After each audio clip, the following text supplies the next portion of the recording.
Hearthstone mansion put Appleton on the map as the first home in the world to have hydroelectric power. And for the last 30 years, the home has operated as a museum. But visitors have always been steered away from one room, that is until now. NBC 26's Haley Tenpass unveils Hearthstone's recent renovations in this week's Exploring Wisconsin.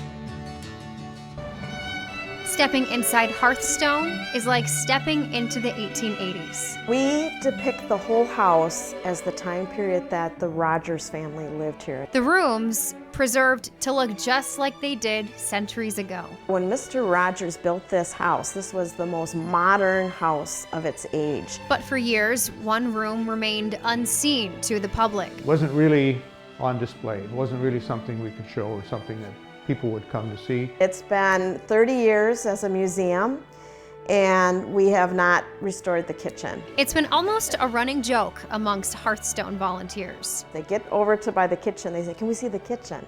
And we always had to say, well, really, you don't want to see the kitchen. It's from the 1960s, it's not Victorian. A restoration plan was finally put into place last January. Whoa, we're gonna do the kitchen, that's fabulous. And then there's like, oh my gosh, what's going to be involved? That's a lot of work. Can we do it? They could, and a lot of the work was made possible by volunteers. It was just a lot of elbow grease and getting rid of rust and polishing and repolishing and getting it to look as good as it does today. Every inch made to replicate an 1880s Victorian kitchen. Woodwork and the floors, I mean, those were the two big projects. The rest of it is just work, but the floors and getting them to look as good as they do.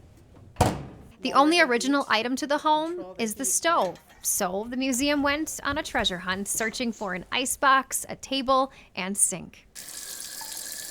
That was quite an undertaking to try to find a sink from the 1880s. We finally found that sink in a field in Chippewa Falls, grass growing all around it this high, filled with water. And after all that hard work, I think we did a good job. We have wonderful volunteers who pitch in and are willing to do all kinds of things. So I'm proud of them and the work they did and just being a part of it. Sometimes I just come in here and I just look around and I can't believe it. I gotta pinch myself that it actually is here. In Appleton, alongside photojournalist Eric O'Neill, I'm Haley Tenpass, exploring Wisconsin for NBC 26. Well, Hearthstone held its grand opening of the room earlier today. It's now officially open to the public. And they did a fantastic job. Very, very impressive. Makes you want to visit. Absolutely.